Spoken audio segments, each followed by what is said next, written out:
Bismillahirrahmanirrahim. Assalamualaikum warahmatullahi wabarakatuh. Alhamdulillahirabbil alamin. Alhamdulillahilladzi hadana li hadza wa ma kunna linahtadiya laula an hadanallah. Asyhadu an la ilaha illallah wahdahu la syarikalah wa asyhadu anna Muhammadan abduhu wa rasuluhu alladzi la nabiyya ba'dah. Wassalawatullah wassalamuhu ala rasulillah wa ala alihi wa sahbihi wa mawalah ila yaumil qiyamah amma ba'du. Qala Allah ta'ala fi kitabihil karim wa huwa asdaqul qailin a'udzu billahi minasy syaithanir rajim wa kadzalika ja'alna likulli nabiyyin aduwwan syayatinal insi wal jin yuhi ba'duhum ila ba'din zuhrufal qawlu ghurur walau syaa rabbuka ma fa'aluhu fadharhum wa ma yaftaru. Wa qala aidan wala tattabi khutuwati syaiton innahu lakum aduwwum mubin. Shadaqallahul azim. Allahumma arhamna bil Qur'an. Para asatidz, para habaib, bapak-bapak, jamaah peserta kuliah subuh yang mudah-mudahan kita semua selalu dalam hidayah dan taufiknya Allah Subhanahu wa taala. Alhamdulillah wa syukurillah kita masih bisa melaksanakan rangkaian ibadah, melaksanakan sholat subuh berjamaah. Mudah-mudahan menjadi tambahan pemberat amal kebaikan di yaumul mizan dan juga menjadi wasilah agar kita selalu dalam inayah, dalam perlindungan Allah Ta'ala dari musuh-musuh yang nyata, yaitu adalah syaitan yang terkutuk. Para hadirin jamaah yang Allah muliakan, Al-Fakir pada waktu menyampaikan usulan tema kepada DKM, itu judulnya menghadapi musuh yang nyata. Lalu muncul pertanyaan dari Ustaz Harisun, ini musuh nyata maksudnya siapa ini Pak? Begitu ya. Apakah ini maksudnya adalah konflik Iran dengan Amerika Serikat atau bagaimana? Sebetulnya kalau dipakai bahasa Arab ya jelas ya. Kalau misalkan musuh nyata aduwwun mubin, maka langsung paham itu adalah syaiton begitu. Dalam Al-Qur'an Allah Subhanahu wa taala tidak kurang itu 80 kali lebih menyebut lafaz syaiton. Berarti menunjukkan ada sebuah peringatan dari Allah Subhanahu wa taala bahwa manusia ini akan dihadapkan dengan satu musuh, dan bukan musuh biasa, tapi Allah sebutkan dalam Al-Quran dalam beberapa ayat aduwwun mubin, musuh yang nyata. Kenapa disebut aduwwun mubin, musuh yang nyata? Karena syaitan ini terang-terangan, syaitan ini secara terbuka menyatakan permusuhannya kepada Adam dan keturunannya, juga terang-terangan akan melakukan berbagai macam yang namanya tipu dayanya, makarnya, makidahnya kepada anak Adam. Di dalam beberapa ayat secara terbuka itu setan langsung berjanji kepada Allah Subhanahu wa taala bahwa dia akan menghadang anak Adam agar tersesat dari jalan Allah. Dalam Quran surat Al-A'raf ayat 16 Allah taala misalnya menyampaikan keterangannya, menyampaikan bagaimana sumpah dan janji syaitan dan rencana syaitan di hadapan Allah untuk menyesatkan anak-anak Adam. Qala fabima aghwaytani laqudanna lahum siratal mustaqim. Qala fabima aghwaytani, ya Allah, karena engkau telah menggolongkan aku ke dalam golongan yang sesat. Jadi Allah telah memasukkan syaitan itu sebagai golongan yang sesat, lalu kemudian syaitan ini bersumpah, laqudanna lahum siratal mustaqim, maka aku pasti akan duduk-duduk menghadang ya, mereka, di sini adalah Adam dan keturunannya, siratal mustaqim, menghadang mereka ketika anak-anak Adam ini sedang meniti, sedang menjalani jalanmu yang lurus di sana. Jadi ini memang permusuhan yang nyata, yang terang-terangan yang disampaikan oleh syaitan kepada Allah Subhanahu wa taala. Bahkan sampai bersumpah di hadapan Allah akan melakukan permusuhannya tersebut kepada anak-anak Adam. Nah, pada hadirin jamaah yang Allah muliakan, Allah memberitahukan pada kita kejadian ini. Allah juga memberitahukan pada kita, memberikan khabar atau keterangan bahwa inilah janji dan sumpah syaitan. Kenapa? Karena Allah sayang pada manusia. Allah sayang pada anak Adam. Allah tidak ingin anak Adam ini tersesat dari jalan Allah.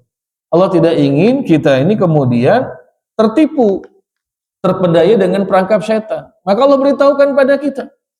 Allah bersampaikan pada kita dalam bahasa gampangnya, wahai anak Adam, hati-hati. Ini musuh yang nyata. Wala tattabi'u khutuwati syaiton. Innahu lakum aduwwum mubin. Jangan kau ikuti khutuwati syaiton, jalan-jalan, milah-milah syaiton, karena sesungguhnya syaitan itu adalah aduwwun mubin, musuh yang nyata.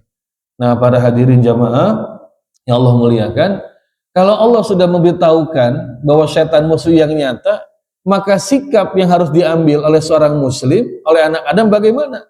Yang menempatkan syaitan sebagai musuh, bukan sebagai kekasihnya, bukan sebagai temannya ini. Kan harusnya demikian. Kalau misalnya ya disampaikan ya oleh pengurus DKM, itu jangan diminum itu. Kenapa? Itu racun, sianida. Kira-kira kita makan minum nggak Pak? Makan minum nggak Pak? Nggak akan minum begitu kan? Kan disebut ini racun, ini sianida ini. Ya. Kalau diminum hitungan detik langsung mati orang itu. Langsung kena racun sianida. Ya. Tapi kalau kemudian nggak disampaikan, itu pasti akan diminum. Maka Allah Ta'ala ini sayang pada kita. Allah itu Ar-Rahman wa Rahim. Dan Allah ingin semua manusia itu masuk ke dalam surga.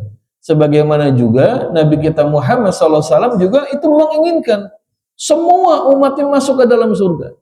Nabi sampaikan, kullu ummati yadkhulul jannah. Semua umatku masuk ke dalam surga, kata Nabi.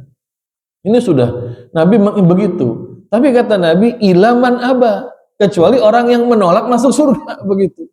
Ini sahabat kan bingung, ada orang kok menolak masuk surga. Ya. Kalau kita ditanyakan mau surga atau neraka, surga Pak, begitu ya. Tapi ternyata kata Nabi, ilaman aba, ada orang yang menolak masuk ke dalam surga, begitu. Maka sahabat bertanya, ya Rasulullah, siapa itu orang yang menolak masuk surga? Ya Nabi jawab, waman atau ani dakhalal jannah, dan jannah. Siapa yang taat kepadaku itu masuk surga. Tapi waman asani faqad aba. Siapa yang membangkang, yang melawan perintahku, yang tidak mengikuti, menyelisihi petunjukku, itulah yang menolak masuk ke dalam surga. Nah, para jamaah yang Allah muliakan, setiap manusia itu Allah sudah jadikan sebetulnya fitrah. Kecondongannya, kecenderungannya itu mengikuti adalah milahnya Nabi Muhammad SAW. Hanif. Dalam dua hadis Allah sampaikan, Nabi sampaikan, kullu mauludin yuladu alal fitrah. Setiap anak itu lahir dalam keadaan fitrah. Dalam hadis lain disampaikan, Allah sampaikan dalam hadis ini bahwa manusia diciptakan dalam keadaan hunafa, lurus. Jadi condong itu kepada kebaikan. Jadi fitrahnya manusia sebetulnya adalah dia ingin kembali ke jalan Allah. Ingin ada di jalan Allah Subhanahu wa Ta'ala. Sampai kemudian bertemu dengan makidatus syayatin, dengan tipu daya syaitan. Nah, disinilah kemudian manusia terbelah menjadi dua. Ada yang tetap di jalan Allah Subhanahu wa Ta'ala, ada yang kemudian mengikuti jalannya syayatin. Syaitan jamak dari syaitan, karena syaitan jumlahnya banyak. Itu. Sementara Allah sudah mengatakan, wa anna hadza sirati mustaqiman fattabi'uhu. Wahai anak Adam, inilah jalanku yang lurus, maka ikutilah oleh kalian jalan ini. Di sini Allah menggunakan lafaz sirat itu bentuknya tunggal, bentuknya mufrad, satu. Wa anna hadza sirati mustaqiman. Lalu berikutnya Allah sampaikan, wala tattabi subula. Jangan ikuti subula, jalan-jalan yang lain. Kalau jalan Allah cuma satu, tunggal, tapi kalau yang namanya jalan-jalan di luar jalan Allah, itu banyak, beragam. Nah, itu tuh perangkap setan itu yang dibuat oleh mereka untuk memperdaya anak Adam. Nah, para jamaah yang Allah muliakan, kalau kita bicara setan itu, yang terbayang itu apa? Memedi gitu, Pak ya. Genderuwo, kuntilanak gitu ya. Pocong gitu kan. Itu yang terbayang ya. Nah, dari kecil kita kan begitu digambarkan setan itu kan. Jangan keluar maghrib, nanti dia kalong wewe. Gitu ya Pak Tito ya. Takut-takut ya begitu ya. Ya, jangan pulang malam, nanti ada kuntilanak begitu. Itu yang digambarkan kepada kita setan. Itu memang tidak salah. Karena setan dari bangsa jin itu dia bisa bertasyakul, bisa merupa dalam bentuk-bentuk yang lain. Ini juga pernah dialami oleh para sahabat mereka itu. Tapi yang paling berbahaya sebetulnya setan ini, para hadirin, para jamaah, itu mereka menghadang manusia itu bukan dengan bentuk-bentuk seperti itu. Kalau bentuk kayak begitu, kita gampang melawannya. Kita pasti lari, betul nggak Pak? Minimal lari lah. Kalau nggak melawan, lari kita begitu kan. Kalau nggak melawan, lari begitu ya. Wow, lagi jalan malam-malam. Kalau dulu kan apalagi jarang ada listrik di kampung-kampung ya. Kampung saya dulu sebelum masuk listrik itu ya udah. Kalau malam maghrib itu pakai petromak itu. Kakak saya itu ngompak itu petromak gitu kan. Nanti 2-3 jam lagi kompak lagi itu petromak itu kan.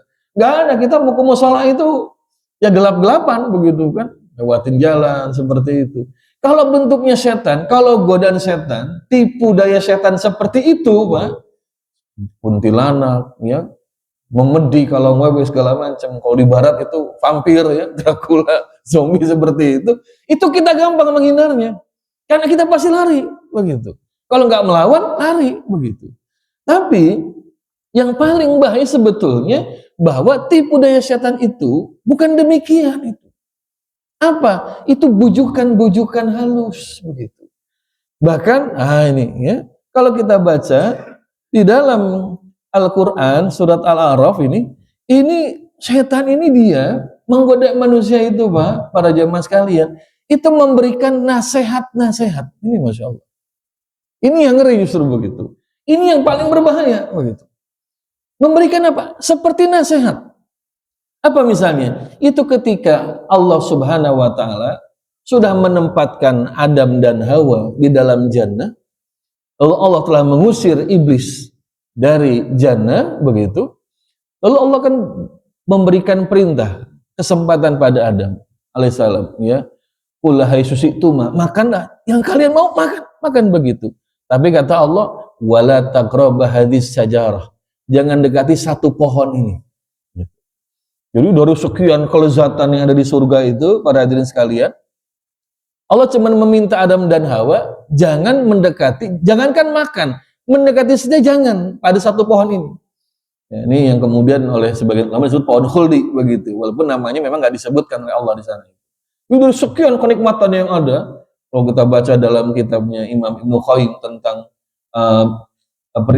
rihlah arwah ila bil afrah, ziarahnya ruh, tamasyanya ruh ke taman surga itu kan macam-macam nikmatan di surga.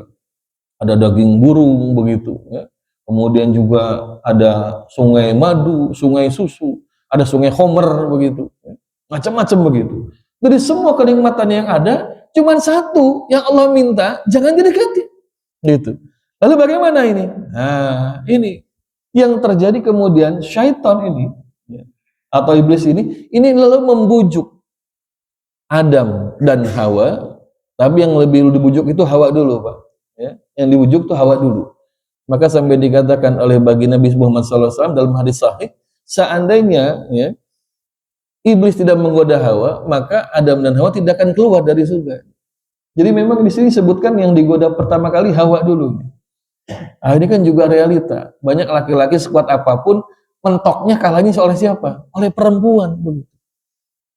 Maka Nabi katakan ya, bahwasanya la taraktu fikum fitnatam ador ala rijal illa minan nisa. Gak ada fitnah, ujian yang paling berat sepeninggalku menimpa laki-laki kecuali datang dari kaum wanita. Ini karena memang yang digoda pertama kali oleh iblis itu Hawa dulu. Lalu Hawa membujuk Adam. Akhirnya dua-duanya terbujuk. Nah, lalu mereka melanggar perintah Allah. Nah, ini ada ayat di mana Allah Subhanahu wa Ta'ala menyampaikan, ya, ketika kemudian sudah Allah melarang, ya, wala taqraba sajarata fatakuna minadh dhalimin, wahai Adam Hawa, wala taqraba, jangan kalian dekati hadis sajarah, pohon ini, fatakuna minadh dhalimin, niscaya kalau kalian dekati pohon itu, apalagi memakan pohon itu, fatakuna minadh dhalimin, kamu berdua termasuk golongan yang zalim, yang melanggar larangan Allah. Begitu. Nah, ini iblis tahu, Pak, larangan ini. Lalu bagaimana? Fawaswasa lahuma syaitanu liyubdi'allahuma ma wuriya anhuma min sawaitihima Wa qala man hakuma rabbukum an hadhihi syajarah. Lalu fawaswasa. Ini iblis lalu membisik-bisikan. Ya. Jadi makanya godaan syaitan itu Pak, itu bukan dengan ketawa cekikikan. Ya. Yang paling bahaya bukan itu. Kalau kita malam-malam mau sholat subuh, Bapak jalan di rumah ke sini, ke masjid ya, dengar ketawa cekikikan perempuan, gampang itu kita lari paling begitu. Betul nggak Pak? Paling lari. Atau direkam langsung Pak gitu Pak, diviralkan, viralkan ini gitu ya, begitu. Karena begitu, kita akan lari. Tapi yang kemudian iblis lakukan apa itu? Fawaswasalahuma. Iblis ini membisikkan. Jadi halus begitu. Dengan cara yang halus. Smooth caranya itu. Dibisikkan. Ini kata Nabi SAW, bahwa syaitan itu yajri majroddam. Tipu daya syaitan itu Pak, itu mengalir lewat pembuluh darah manusia. Menggambarkan betapa halusnya tipu daya syaitan itu. Itu begitu caranya. Ya. Lalu iblis membisikkan kepada Adam dan Hawa, ya, liyubyalahuma ma wuriya anhuma, ya, untuk menampakkan pada keduanya apa yang mereka lihat itu kan, min sawatihima, apa yang mereka saksikan, wa qala, lalu iblis ini mengatakan dengan cara yang halus, manahakuma rabbukuma an hadhihi syajarah. Kenapa? Ya, Tuhanmu melarang kamu ya untuk mendekati pohon ini begitu. Jadi diungkap oleh iblis nih. Jadi halus itu dengan cara seperti memberikan nasihat. Kenapa coba? Tuhan kamu melarang kamu makan pohon ini. Kenapa? Begitu ya. Ila antakuna malakain au takuna minal khalidin, ya. Iblis sampaikan ini kemudian kenapa? Karena kalau kalian mendekati pohon ini, kalian makan buah pohon ini, ya, dikatakan antakuna malakain, kamu berdua akan jadi malaikat. Jadi kan dahsyat Pak. Jadi oleh iblis dikatakan kalau kamu berdua makan buah ini, kamu berdua itu akan jadi malaikat. Makanya Tuhan kamu melarang kamu makan buah. Ya. Satu jadi malaikat, au takuna minal khalidin, atau kalian berdua akan kekal selamanya di dalam surga. Wah ini kan halus Pak ini. Luar biasa ini. Jadi nggak mengatakan kemudian ini Tuhan kamu nih ya keterlaluan, Tuhan kamu nih ini jahat. Nggak begitu. Tapi diberikan nasihat-nasihat yang sepertinya bagus. Ini. Maka dalam ayat yang lain itu Allah menyampaikan bahwa iblis sudah berjanji kepada Allah Ta'ala cara dia untuk nanti menggoda anak Adam apa itu? La'udhiyannana, kami akan menghiasi kepada anak Adam apa yang mereka lihat. Jadi hiasan itu. Apa hiasan itu kata ulama? Ada dua. Satu, mereka akan menjadikan, setan itu akan menjadikan dunia ini semuanya indah di mata manusia. Akhirnya kemudian manusia itu mencurahkan hidupnya untuk dunia, begitu. Akhirnya karena sudah ditampakkan indah dunia ini, nafsunya pada dunia semakin berkobar-kobar. Apalagi sudah punya kedudukan, punya harta, punya jabatan, begitu kan? Punya istri cantik satu, pengen nambah lagi, nggak cukup istri, punya ani-ani, begitu kata orang sekarang, begitu ya. Nah itu tuh makin itu Pak, itu tampakkan indah itu. Ya. Ani-ani itu istilah anak sekarang Pak. Ya. Istilah buat namanya simpenan, kata anak sekarang namanya ani-ani, begitu. Ya. Itu ditambahkan begitu. Jadi indah. Dan banyak yang terperangkap di sana, itu kan. Dengan cara seperti itu. Ini juga sama. Iblis ketika mendekati Adam dan Hawa itu mengatakan, kenapa Tuhan kamu melarang kamu makan buah ini? Karena kalau kamu makan, kata iblis, kamu akan jadi dua orang malaikat. Atau kamu menjadi orang-orang yang kekal selamanya di dalam surganya Allah Ta'ala. Jadi halus bisikannya itu. Bukan dengan cara provokatif, tapi dengan cara-cara yang halus. Lalu bagaimana kemudian? Gak cukup dengan itu Pak. Iblis juga mengatakan, wa qasamahuma inilakuma laminan nasihin. Iblis sampai bersumpah itu kepada Adam dan Hawa, bersumpah, aku ngomong begini ini semata-mata memberikan nasihat untuk kalian. Jadi sebagai juru nasihat, ya, sebagai pembisik, sebagai kemudian pemberi nasihat kepada Adam dan Hawa. Jadi mengatakan wa qasamahuma, sampai bersumpah itu. Jadi sumpah Adam, Hawa sumpah. Ya, aneh ngomong gini nih, ini nasihat kebaikan, bener ini nasihat kebaikan. Tuhan kamu tuh nggak suka kamu tuh jadi malaikat, nggak suka kamu tuh jadi kekal di surga. Ayo makan makanya. Ini nasihat, nasihat. Demi Allah, ini nasihat begitu. Ya luar biasa nih, Pak. Dahsyat.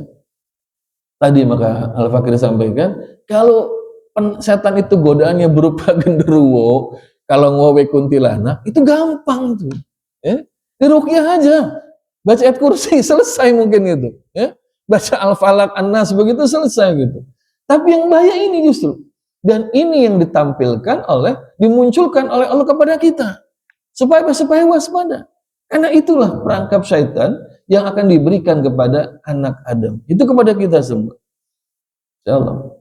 Nah pada hadirin jamaah rahimakumullah, ya, maka Allah dengan penuh kasih sayang, Allah tidak ingin anak Adam ini tersesat, maka Allah beritahukan pada kita.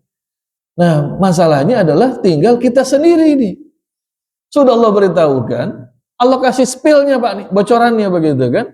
Ini nanti kamu ketemu makhluk yang namanya syaitan, yang kayak begini sifatnya. Dia udah terang-terangan menyatakan pada kamu aduwwun mubin, musuh yang nyata.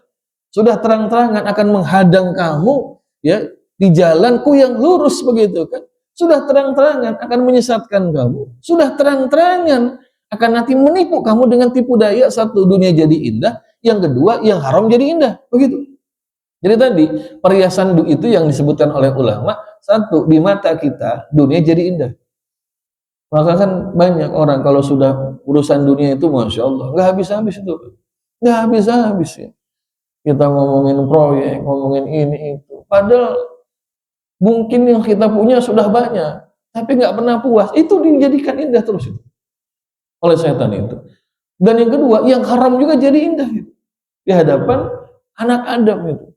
Ya kita ini kan 2 minggu ini kan kaget ya, ada kiai di satu pesantren itu mencabuli berapa? 50 santriwatinya. Dari tahun 2000 berapa? 2004 2024 itu. Itu 50 korbannya itu. Dan kalau orang awam tuh mikir, wah itu kiai aja begitu. Mati ngapain jadi orang saleh? Ah ini perangkap syaitan. Jadi jangankan orang yang awam, orang alim juga seperti itu. Bahkan ini dalam tafsir yang ditulis oleh Syekh Mutalawi Sya'rawi, ulama besar Al-Azhar, ketika menafsirkan ayat Taus, ayat tentang ini, auzubillahi minasyaitonir rajim, itu panjang itu beliau terangkan. Beliau bilang begini, setan itu akan mendatangi orang-orang yang ibadah, orang-orang yang alim, orang-orang yang saleh. Setan tidak akan datang ke tempat-tempat pelacuran. Setan tidak akan datang ke tempat-tempat khamr, minuman keras, tempat-tempat judi, nggak akan datang, Pak. Kenapa? Karena mereka sudah setan begitu. Karena setan itu kan sebetulnya sifatnya kita akan bahas ya. Setan itu bukan makhluk, Pak, tapi sifat. Sifat yang bisa dimiliki jin dan manusia yang menunjukkan pembangkangan kepada ajaran Allah Subhanahu wa taala. Nah, iblis itu awalnya jin yang dia taat pada Allah. Gitu. Dalam Quran surat Al-Kahfi kan disebutkan begitu, bahwa syaitan iblis itu dia dari golongan jin fafasaqa, tapi kemudian dia fasik. Dia membangkang perintah Allah ketika disuruh bersujud pada Adam, aba wastakbara, dia membangkang dan dia menolak, bahkan merasa sombong kepada perintah Allah Subhanahu wa taala. Ini jin ini, tadinya dia ini termasuk yang dimuliakan Allah. Tapi begitu diperintahkan sujud kepada Adam, dia lalu aba wastakbara, menolak dan kemudian bahkan sombong di hadapan Allah Subhanahu wa taala. Maka ini disebut sebagai syaitan di sana itu. Maka syaitan ini dua.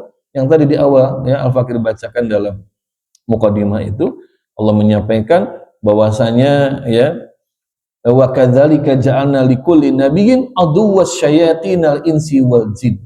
Demikianlah kami jadikan bagi setiap nabi itu ada musuh. Musuhnya apa? Syaitan-syaitan. Al-ins wal jin. Syaitannya dua, golongan manusia, golongan jin begitu. Jadi setan ini bukan makhluk yang tadi sering kita bayangkan, kuntilanak, genderuwo, kalam wewe. Tapi dua ini, jin dan manusia. Jadi siapa mereka? Adalah makhluk Allah yang punya sifat membangkang kepada Allah Subhanahu wa taala. Itulah namanya syaitan di sana itu. Bisa jin, bisa manusia. Nah, Imam Syekh Muttalib Sa'rawi mengatakan itu namanya syaitan tidak akan datang, Pak, ke tempat-tempat pelacuran. Nggak ada di sana. Nggak datang ke tempat-tempat majelis-majelis homer, ya, diskotik, ya, tempat karaoke, itu nggak ada di sana, Pak. Kenapa? Karena itu sudah jadi setan semua di sana itu. Dari kata Allah, ya, minal ins wal jin, dari golongan manusia dan jin. Di surat An-Nas juga begitu, minal jinnati wan nas, golongan jin dan manusia. Tapi kata Syekh Muttalib Sa'rawi, setan bukan datang kemana? Ke orang-orang yang soleh, orang-orang rajin ibadah, orang-orang yang taat. Itu kan kemudian apa? Akan dibujuk, diberikan tadi, ya, wa qasamahuma, bersumpah, kalau memberikan nasihat kepada kalian.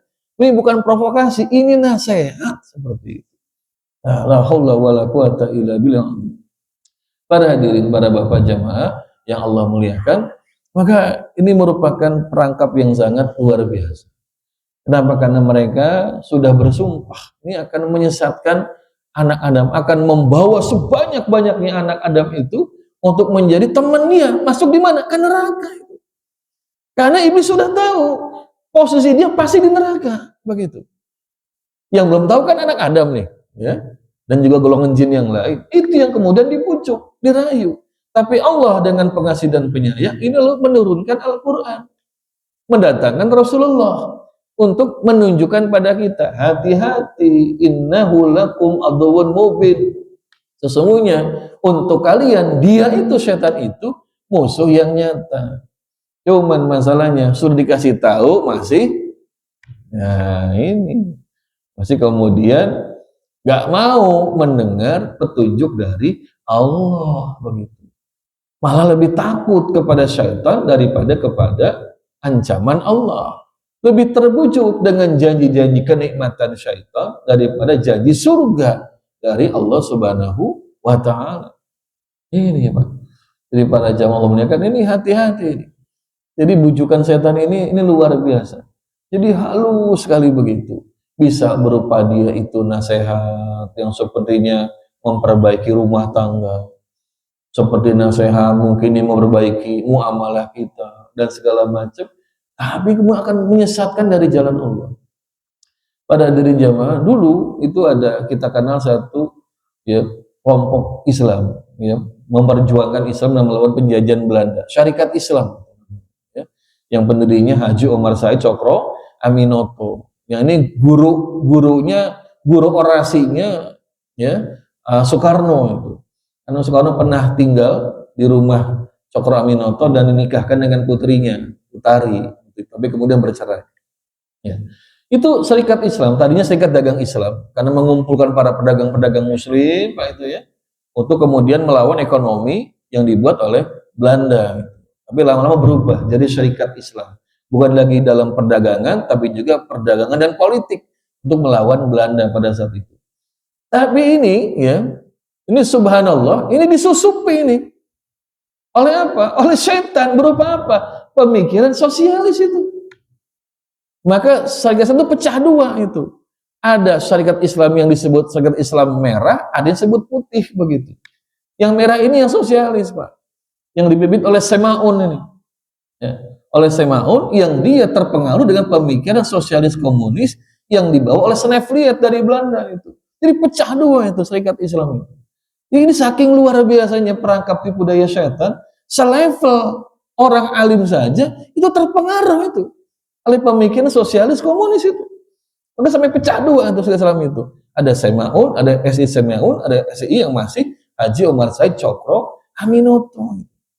Ini, Pak. Jadi memang banyak orang yang alim pun ketika kemudian tidak betul-betul mengikuti petunjuk Allah akan terbawa oleh pemikiran yang bukan dari Islam seperti itu. Ya, karena pemikiran sosialis komunis itu pemikiran yang jelas sudah sesat itu. Secara akidah mereka tidak meyakini Allah, tidak meyakini Tuhan, mereka meyakini materi sebagai asal muasal kehidupan. Secara ekonomi juga mengikuti pemikiran dari Marxisme atau Leninisme seperti itu. Tapi itu terjadi di tengah-tengah dunia Islam.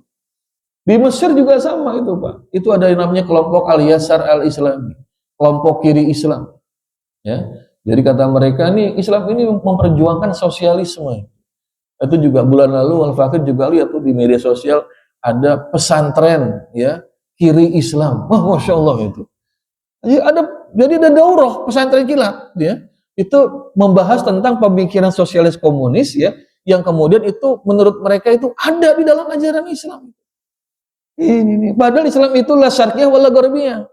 Islam itu nggak ke timur, nggak ke barat. Islam itu siratal mustaqim. Makanya kata Allah, ya, wa ana hadzi sirati mustaqiman. Ini jalanku yang lurus, cuma satu. Islam itu Islam. Nggak ada Islam kiri, nggak ada Islam kanan seperti itu. Tapi ini dahsyatnya kemudian perangkap-perangkap dan tipu daya syaitan itu bisa menghasut sampai kemudian ada orang-orang yang berpikir, oh ini ada namanya sosialisme Islam. Itu ada, itu berkembang di dunia Islam. Ya. Lalu kemudian apa? Ada lagi. Ada seorang profesor, ya, profesor kampus Islam Indonesia, ya, nggak usah saya sebutkan namanya dan kampusnya ini, itu mengatakan Islam tidak mengharamkan gay dan lesbian. Gitu.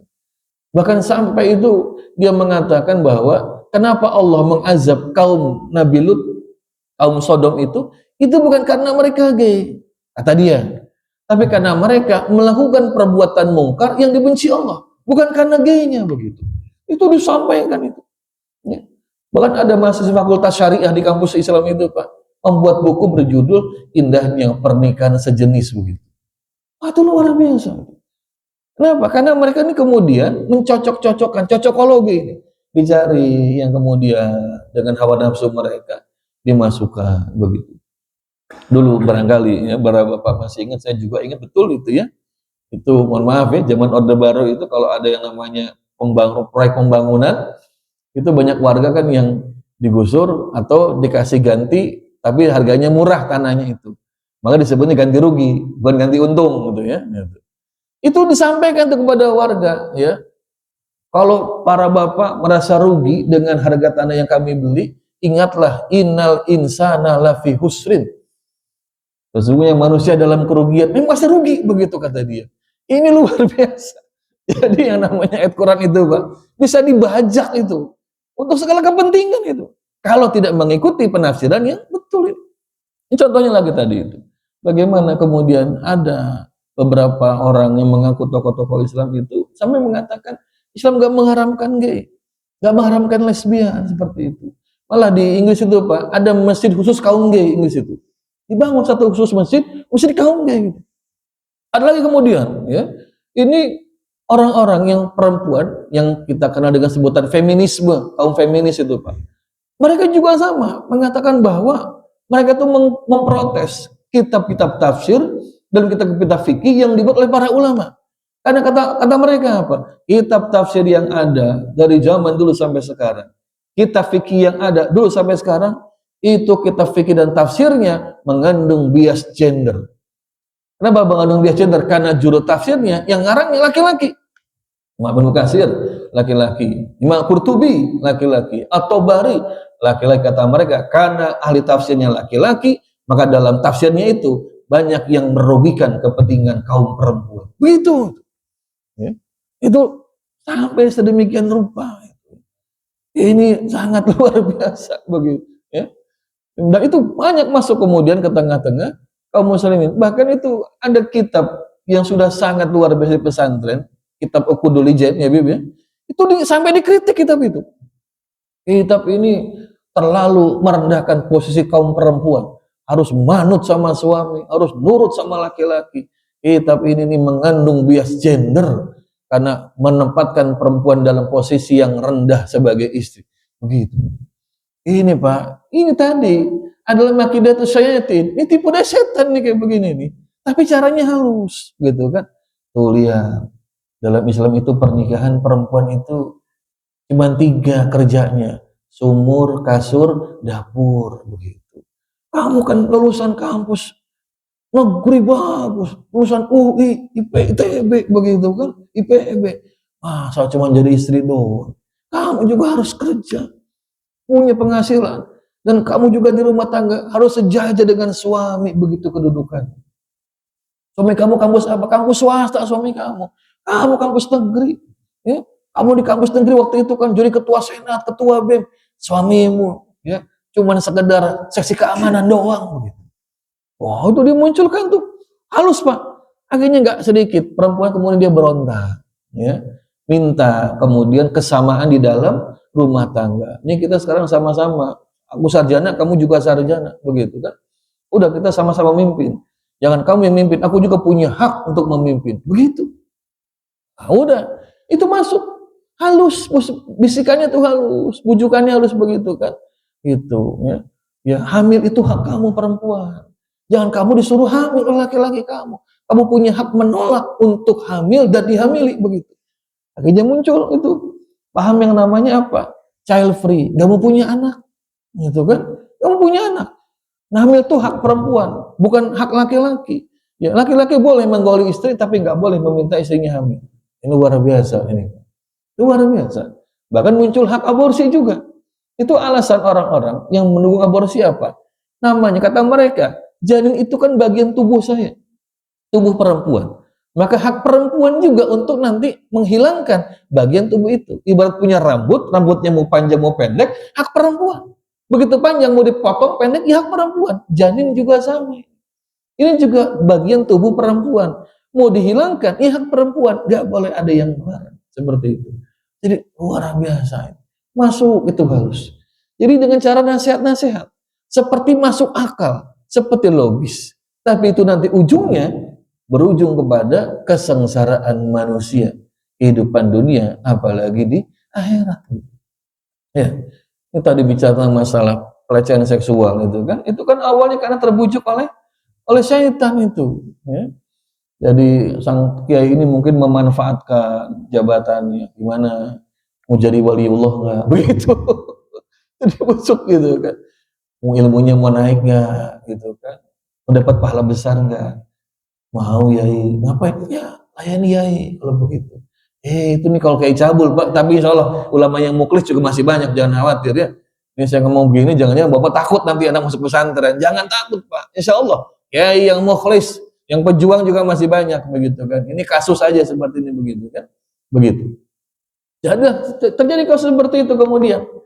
Dan yang luar biasa ini si kiai ini kemudian setiap santriwatinya yang hamil itu dinikahkan sama santrinya lagi yang lain.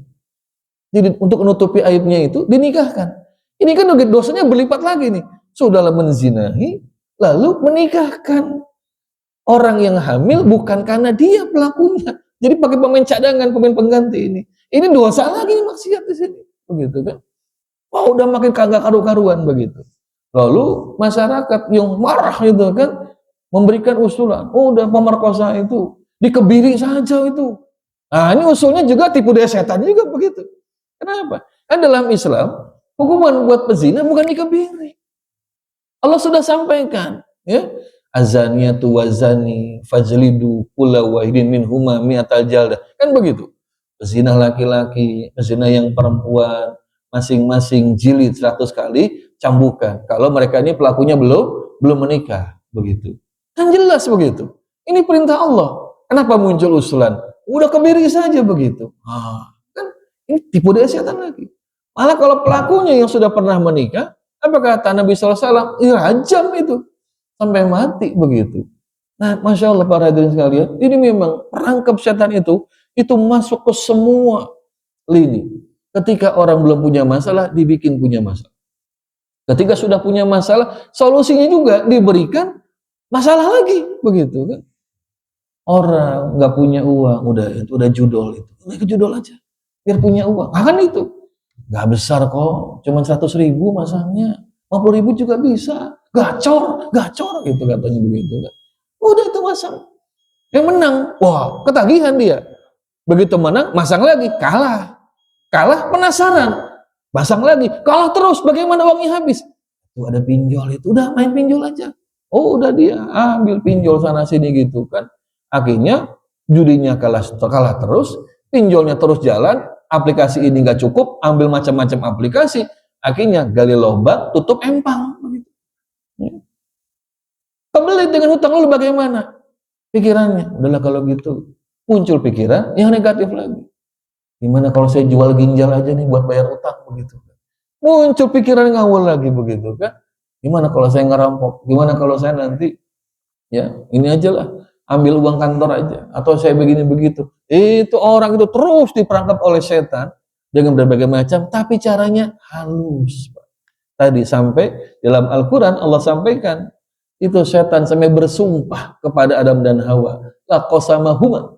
Setan bersumpah kepada Adam dan Hawa. Bagaimana? Mengatakan, aku ini sebetulnya memberikan nasihat, memberikan tausiah kepada kalian begitu.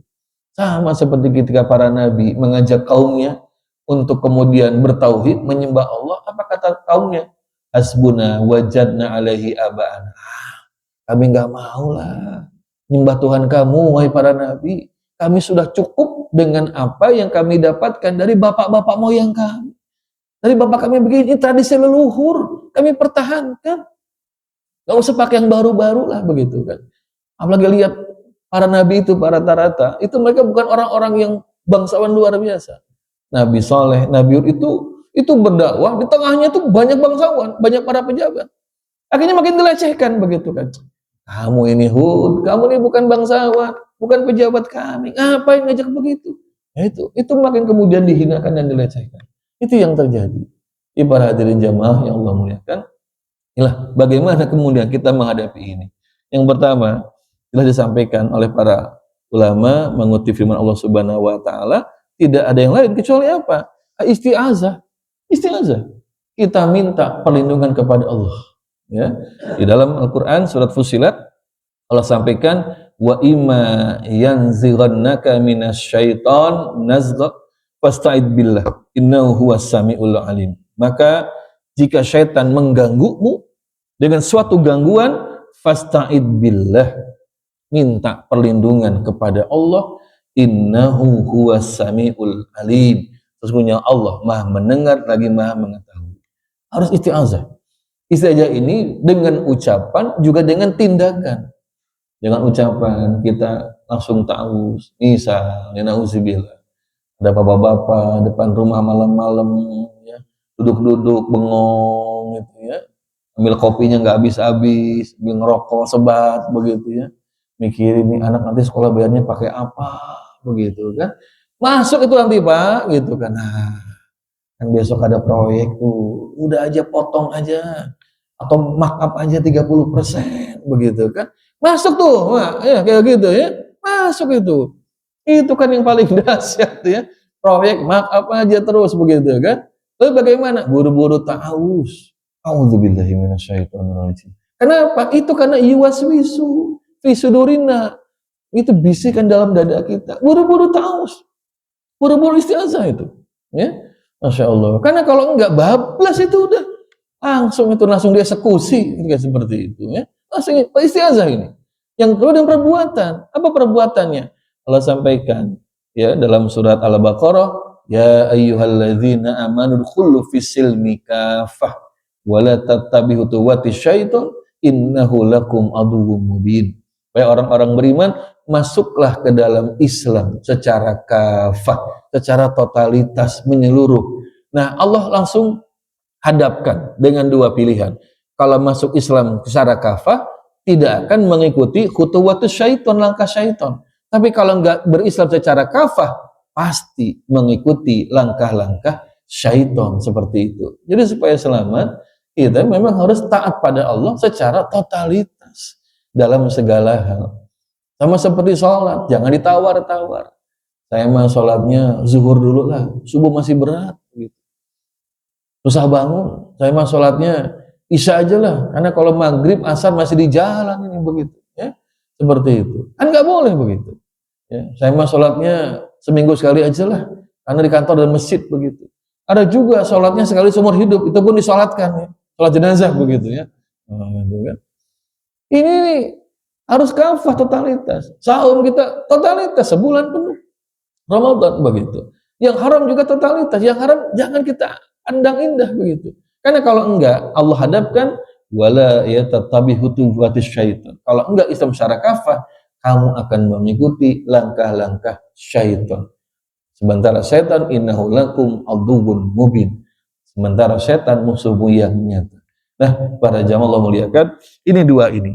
Dan Allah juga berjanji di dalam Al-Qur'an bahwasanya ada orang-orang yang mereka ini ikhlas, yang akan dijaga, dilindungi oleh Allah Subhanahu wa taala.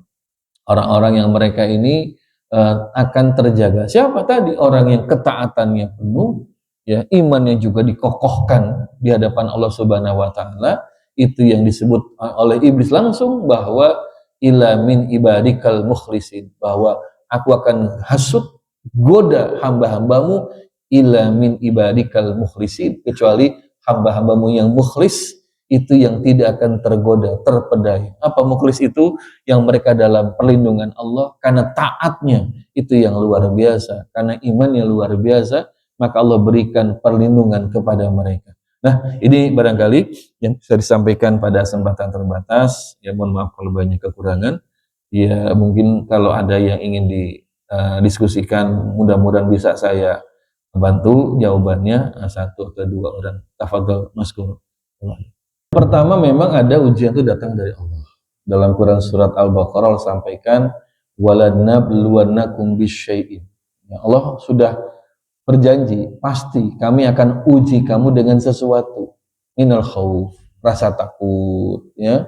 Lalu wa naqsin minal amwal, kekurangan harta, wal anfus, kekurangan jiwa, maksudnya ditinggal mati oleh orang-orang yang kita sayangi, ya. Wassamarat, juga kekurangan buah-buahan, gagal panen, segala macam, ludus, terbakar, lumbung padinya, seperti itu. Ini ujian dari Allah Subhanahu wa taala. Nah, di dalam menghadapi ujian ini nanti dihadapkan dengan ujian dari setan, begitu. Ya. Orang yang tadi ditimpa rasa takut, gitu ya. Takut nih Pak, saya ambil contoh banyak anak muda yang takut nikah, gitu ya. Ada anak nikah, anak muda Pak, gaji sudah 2 digit Pak, tapi takut nikah itu. Takut nikah Habib, ini makanya harus Habib provokasi supaya nikah nih. Udah 2 digit gajinya Pak, tapi tetap takut nikah. Kenapa? Karena dia takut gak bisa mencukupi nafkah istrinya dan anaknya. Kenapa? Karena standar hidupnya di Menteng, begitu. Standar hidupnya Kuningan, Rasuna Said, bukan Pamoyanan, gitu Pak Didi ya. Standar hidupnya di sana di Menteng. Wah, gimana kalau anak masuk sekolah, uang pangkalnya aja 100 juta, SPP tiap bulan 20 juta, nih gaji cuma 30 juta, mana cukup? Takut dia tuh nikah. Ini setan Pak, ya. Itu. Jadi hadir, pokoknya setan itu selalu hadir dalam kehidupan kita, ya. Kita dikasih kesenangan juga setan menghasut kita. Dikasih ujian yang musibah juga menghasut kita juga di sana itu. Nah, termasuk juga yang kedua adalah ujian atau godaan setan itu datang untuk apa? Membuat kita jatuh dalam kemaksiatan, ya. Misalnya tadi dalam ujian tentang masalah perempuan, Nabi sampaikan, ma tartafikum, ya, ba'di fitnatan bal adar ala rijal, enggak ada ujian yang paling berat aku tinggalkan sepeninggalku pada para laki-laki kecuali perempuan. Itu kan dimanfaatkan oleh syaitan. Nabi sampai katakan, innal mar'ata, sesungguhnya perempuan itu, ini kata Nabi, perempuan itu Pak, tampak dari depan berupa syaitan, tampak dari belakang berupa setan. Ini mah bukan berarti setan anak perempuan itu setan, bukan. Maksudnya setan itu akan ganteli gitu Pak, akan gelayutin perempuan, ya, supaya kemudian laki-laki itu nggak lepas memandang dan tergoda dengan perempuan itu, ya. Lupa dengan yang stok yang ada di rumah yang sudah halal, malah kadang-kadang atau malah sering banyak di rumah isinya cantik, selingkuh sama yang jelek, begitu ya. Kayak begitu. Dan suka bikin alasan, masa tiap hari makan sop iga terus, kali-kali soal asam lah gitu. Ini setan ini. Ini perangkap setan, Masya Allah. Atau orang sudah kaya, masih korupsi juga. Ini perangkap setan ini. Dibikin tidak pernah puas dengan itu. Tapi yang ketiga juga, jangan lupa, bahwa kita juga Allah berikan yang namanya hawa nafsu. Begitu. Nah, nafsu ini juga memang dia bisa mendorong manusia, kalau tidak dikendalikan dengan agama Allah, membuat dia kemudian jatuh dalam perbuatan yang haram. Begitu Pak jawabannya, mudah-mudahan membantu. Ya tadi yang disampaikan oleh Allah di awal ceramah ini, Allah menyampaikan bahwasanya wa kadzalika jana likulli nabiyyin aduwan syayatinil insi wal jin. Jadi setan itu ada jin, ada manusia. Jadi jin juga, para sekalian, itu ada jin yang taat. Ada jin yang mereka itu beriman pada Allah. Itu yang diceritakan dalam sirah ketika baginda Rasul SAW pulang dari luar Mekah itu. Ketika akan masuk Mekah, beliau baca Quran di satu tempat, kemudian ada sekelompok jin yang mendengarkan bacaan Qurannya Rasulullah. Itu mereka kemudian dengan izin Allah, Kanjeng Nabi bisa melihat, bercakap-cakap, memberikan tausiah, dan kemudian mereka beriman kepada Nabi SAW. Ya, makanya ada masjid jin, gitu kan, di sana itu. Karena memang jin juga ada golongan yang mukmin, golongan yang taat. Jin itu berjihad juga ada itu. Itu banyak kisah itu. Di zaman Umar bin Khattab itu ada laki-laki, Pak. Dia hilang itu selama sekian tahun. Saya lupa berapa tahun, Bibi ya? 2 atau 5 tahun itu ya. Hilang itu nggak ketahuan. Istrinya lapor kemudian. Wahai Khalifah Amirul Mukminin, ini suamiku hilang sudah sekian tahun. Bagaimana pernikahanku ini? Lanjut ataukah talak begitu? Lalu kata Khalifah Umar, ya kalau kau menghendaki talak, ya kau bisa mengajukan talak. Karena suaminya nggak ada kabar, begitu. Nah setelah kemudian talak itu jatuh, tiba-tiba lagi itu nongol, Pak, muncul. Ini kisahnya sahih, ya. Lalu ditanya, dari mana gitu kan? Ternyata dia cerita, dia diculik oleh bangsa jin itu. Bangsa sekian lama, begitu kan? Kemudian di alam jin itu terjadi peperangan antara jin mukmin dengan jin kafir. Kalahlah jin kafir yang menculik dia itu. Kemudian kata jin mukmin, ini Anda bukan dari golongan kami, kenapa di sini? Begitu kan? Oh, kami kembalikan Anda gitu kan. Mau dikembalikan di mana? Begitu kan? Ini dia bilang, tempat ini dikembalikan, dan kembali kemudian ke alam manusia itu bertemu dengan Umar bin Khattab. Ya memang ada jin itu yang dia kafir, yang menggoda, yang menghasut segala macam. Makanya dalam Al-Quran juga disebutkan bahwa neraka itu dipenuhi oleh jin dan manusia. Artinya ada jin yang juga menghasut sesama jin juga begitu. Kalau manusia nggak bisa menghasut bangsa jin. Kenapa? Karena kita nggak bisa lihat. Gitu. Kalau jin bisa lihat kita nggak bisa lihat jin. Maka yang menghasut jin itu dari golongan mereka juga itu. Yang nanti ya menghasut dia dengan tadi nasihat, dengan ya tanda kutip nasihat, bisikan-bisikan, akhirnya kemudian terpedaya dan menjadi golongan jin yang kafir kepada Allah Subhanahu wa taala. Nah, makanya kalau ada orang yang kesurupan, kemudian dia bilang saya jin muslim, ya jangan percaya dulu Pak, gitu kan nggak tahu kita nggak lihat KTP-nya gitu kan. Suruh baca Quran dia bisa, ya bisa mungkin, tapi kan kita nggak tahu. Maka ya jangan percaya, kata ulama. Kalau ada orang kesurupan ngaku begini gitu, jangan ditanggepin, udah itu ya. Udah diruqyah aja biar keluar aja begitu. Ini kata sebagian ulama demikian. Jadi begitu Pak ya, ada jin yang dia menghasut sesama jin juga begitu. Itu barangkali. Itulah kecanggihan iblis, Pak. Itulah kecanggihan syaitan yang Nabi sampaikan, inna syaitana yajri majrodam. Syaitan itu bujukannya tuh halus, seperti mengalir lewat pembuluh darah. Jadi canggih, cantik mainnya itu, luar biasa. Nah Adam dan Hawa ini kan punya hawa nafsu, itu kemudian dimanfaatkan, diperdaya oleh iblis. Apalagi sampai iblis bersumpah, itu kan, la qasamahuma, aku ini bersumpah pada kamu berdua. Aku ini memberikan nasihat seperti itu. Nah jangan lupa pada waktu itu kan yang namanya Adam itu belum menjadi nabi. Nabi itu setelah turun ke bumi, belum menjadi nabi. Nah setelah jadi nabi itu bermusuhan dengan iblis. Tapi ketika di sana itu, beliau belum menjadi nabi. Nah, sementara iblis ini tadi, Allah sampaikan dalam Al-Quran, tipu dayanya itu memang sangat luar biasa. Ya, dan namanya Adam adalah manusia, manusia punya sifat yaitu nisyan wal khata'. Sifatnya bisa lupa dan bisa salah. Itu sifat manusia.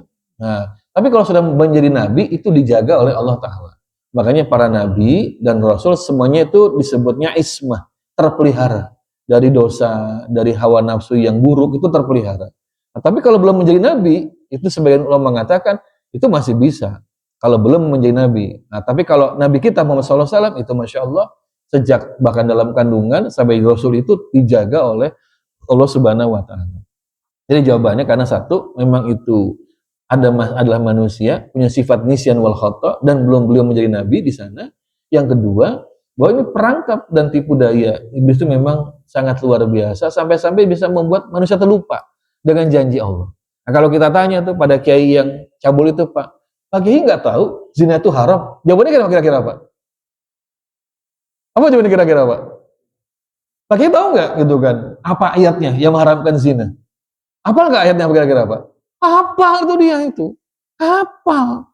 Iya, Al-Isra ayat 32. Baca Kiai. Wala taqrabuz zina. Hafal itu dia itu.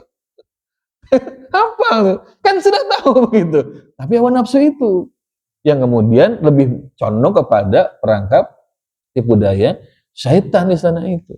Sama orang itu ya yang membunuh itu kan. Bapak apa nggak tahu membunuh itu dosa besar? Tahu saya. Masa mau bunuh? Kesal saya gitu. Itulah. Jadi memang manusia itu sudah tahu. Termasuk ini ayat Quran ketika berulang kali Allah sampaikan setan itu aduwwum mubin, musuh yang nyata. Orang sudah tahu, Pak. Cuman kemudian tadi ya mereka tuh suka melupakan, bukan lupa, melupakan perintah Allah, melupakan info dari Allah dan lebih memilih untuk mengikuti hawa nafsu karena iblis itu kan mengajak manusia kepada hawa nafsu. Makanya kata Nabi SAW, ala innal jannah huffat bil makarih. Namanya surga itu dikepung, dibentengi dengan berbagai macam perkara yang nafsu tuh nggak suka. Kan begitu. Ya. Kalau pengennya laki-laki mah Pak ya, perempuan mana-mana diambil gitu, digaras begitu kan. Tapi kata Allah nggak boleh, hanya dengan nikah halalnya begitu kan. Ya sudah, itulah ujian untuk hawa nafsu kita. Sementara kata Nabi, wa inna nara hufat bisyahawat. Neraka itu dikelilingi dengan syahwat, hawa nafsu manusia itu. Yang enak-enak itu memang hawa nafsu dan banyak mendorong manusia jatuh ke dalam tipu daya syaitan begitu. Itu sudah diberikan nasihatnya sejak lama oleh Haji Roma Irama, kenapa yang asik-asik kok diharamkan? Begitu, gitu ya. Makanya itu kita harus dengarkan nasihat beliau begitu ya. Itu kira-kira. Gitu Pak ya. Cukup Pak insyaallah ya. Baik, terima kasih Bapak Ibu Bapak sekalian, mudah-mudahan Allah berikan kebaikan pada kita. Allah jaga kita dan keluarga kita dari berbagai macam godaan syaitan. Allah jadikan kita keluarga kita sebagai orang-orang yang senantiasa beriman, taat, tahu kepada Allah Subhanahu wa taala. Kita tutup dengan tutup majelis. Subhanakallahumma wa bihamdika asyhadu an la ilaha illa anta astaghfiruka wa atubu ilaik. Assalamualaikum warahmatullahi wabarakatuh.